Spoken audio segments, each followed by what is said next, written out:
Okay, Algebra 2. Today, Lesson 10 is looking at how variables can vary with respect to one another. All right, we have three main types here. We've got direct variation, which is y equals kx. So k is our constant, all right? We need to get that understood. It's just a number, all right? It's a number that's not going to change. X is our variable, in this case, our independent variable. So that's the variable that's going to change, and y is our dependent variable. So what y equals kx looks like is, for example, y equals 2x. All right, that's just a line with a slope of 2. Right, it goes up 2 over 1, and it's our line with a slope of 2. All right, that is direct variation. It's like a line. It always goes through the origin, and the k is the slope or the constant of variation. All right, and we say y is directly proportional to x, meaning as x gets bigger, y also gets bigger. So as x gets bigger, y gets bigger. All right. The next type is joint variation. Joint variation is y equals k times x times z. So we're going to have two variables now that as these variables get bigger, then y gets bigger. All right, and k is still our constant, just some number that doesn't change, and that's our constant of variation. All right, so this is joint variation. Inverse variation is y equals k over x.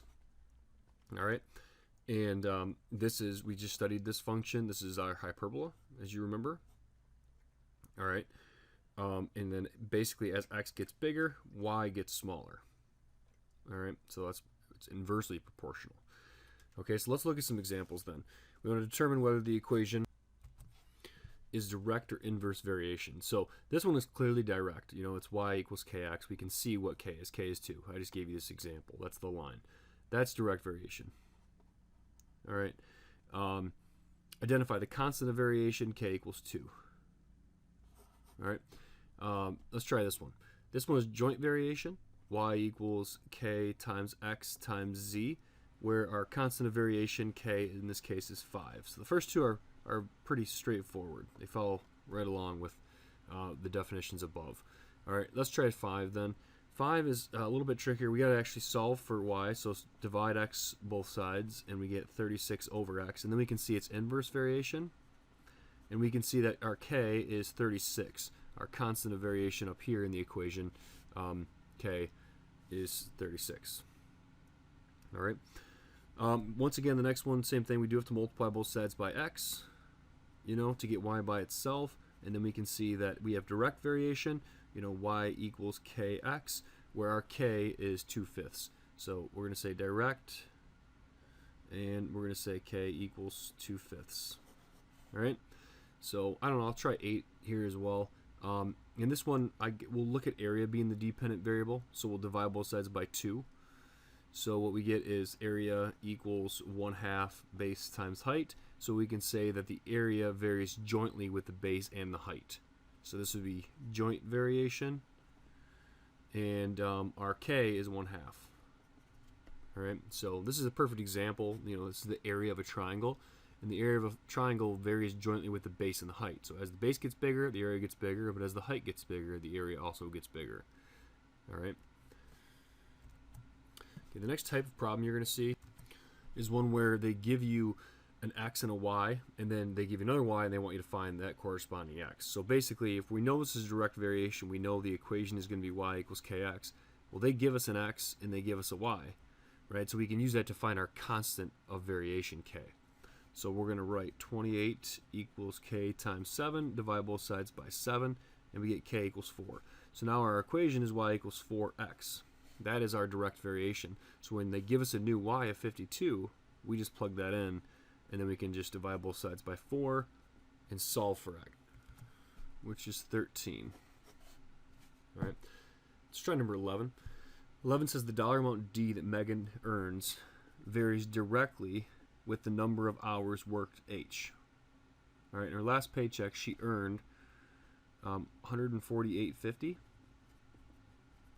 and she worked 18 hours. So we just plug those values in for hours and amount she earns, and we can find our constant of variation here. So divide both sides by 18, and we get k equals 8.25. So now our equation is she makes $8.25 an hour, basically. So every hour she works, she makes $8.25. That is our direct variation equation. So if her next paycheck is $90.75, it says, then how many hours did she work?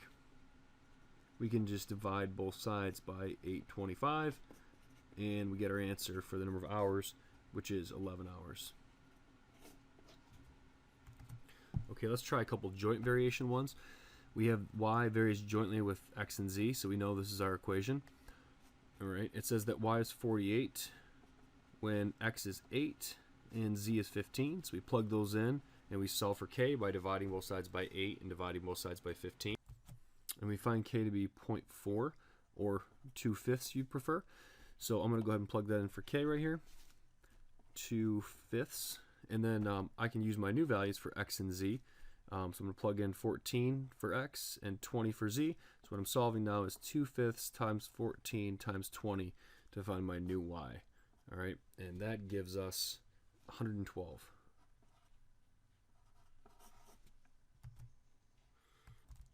Let's try number 13. We have interest being earned, and the interest earned varies jointly with the principal. So I'll use P for the principal, and the time in years. So I'll use T for that. So interest varies with the principal and the time, and then there's our constant of variation. All right. If we opened an account 3 years ago, so that's 3 for T. All right.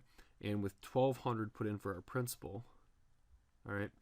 I don't know what K is yet, but we got $144 worth of interest. All right.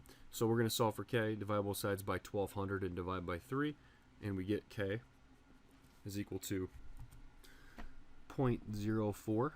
So that's 4% interest. All right. And then the question is, how much interest will we have earned 8 years after opening the account? So now we're going to run the same equation, only our K is 0.04. Our principal stays the same, so that's 1,200. And then our time is going to change to 8 years now. And that gives us our answer of $384.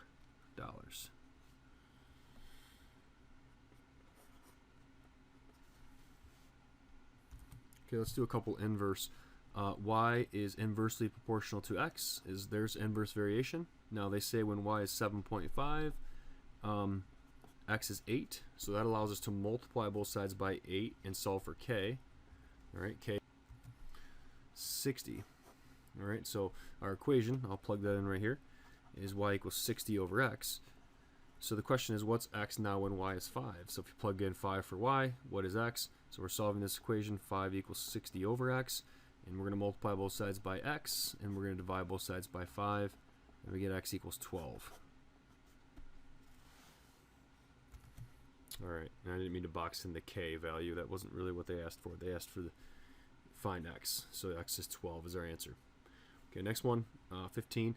The time it takes for Adam to drive to Disney World varies inversely with the average rate of speed, so I'll call that S for speed. If Adam takes 18 hours at an average speed of 50, so we're going to set that up. Time is 18 hours, and average speed is 50. We can find our K by multiplying both sides by 50, and that gives us a constant of variation of 900. So our original equation is now time equals 900 over average speed. And the question is, how long would it take? So what is T when the S, or average speed, is 60? So we're going to go ahead and plug in 60 for us. 900 divided by 60 gives us our answer for time, and that would be about 9 hours. All right. So now we can do both of these. So we can do combined variation where we have both direct and inverse. So this would be direct and inverse variation. So we're going to translate, like we did in Algebra 1, from English into math. So y varies directly. We always have to have a constant of variation. So varying directly with x means x in the numerator, and inversely z means z's in the denominator. So we have y equals kx over z. All right, or 17 here.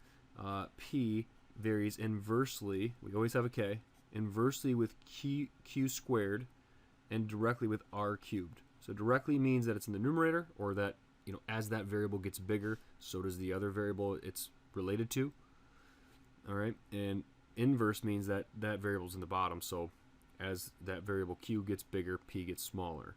So inverse bottom, direct top. All right, and we always have a k, or a constant of variation. All right, let me just give you one more example of this type of. So this is one of the most famous equations in physics. This is the force between two charged particles. Okay. All right. So this is the charge of one particle. This is the charge of another one, and like two electrons, for example, or an electron and a proton, and this is their distance between them.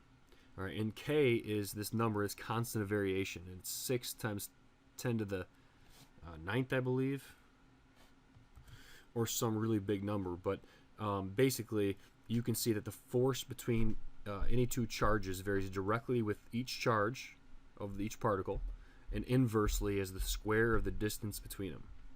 So these equations basically relate variables. So the force, here's another really famous physics equation. Here's gravity. Okay, so the force of gravity that acts between two bodies with mass is related directly to the mass of object 1, the mass of object 2, and divided by the square of the distance between them, or inversely proportional to the square of the distance between them. So that means, as the mass increases, so does the force of gravity. That's why gravity is stronger on the Earth than it is the moon, for example, on you. And R is inversely proportional to the distance. So basically, as we get closer to the Earth, or the center of the Earth, gravity is stronger. As we get further away out in outer space, gravity from the Earth is weaker. All right, so these formulas, knowing how they work is central to understanding algebra and how math works. So let's do number 18. All right, it says that A varies directly, so we always have a K, as B, and inversely as C. It says if A is 16, so I'm going to go ahead and plug in 16 for A, when B is 12, and C is 6, now we can find our constant of variation. All right, so I'm going to multiply both sides by 6, and I'm going to divide both sides by 12. And I get K equals 8. All right, so I'm going to plug that in right, because here's my relationship right here now. A varies directly with B and inversely with C. Now the question is, what is A when we have new values for B and C? So what is A when B is 28 and C is 4? All you have to do is, divide the 4 into the 8 2 times, and 2 times 28 is 56 is our answer. All right, I hope these notes help. I hope you guys get through the homework no problem. If you have questions, send them my way, and I'll try to help as fast as I can. And hope you have a fantastic day.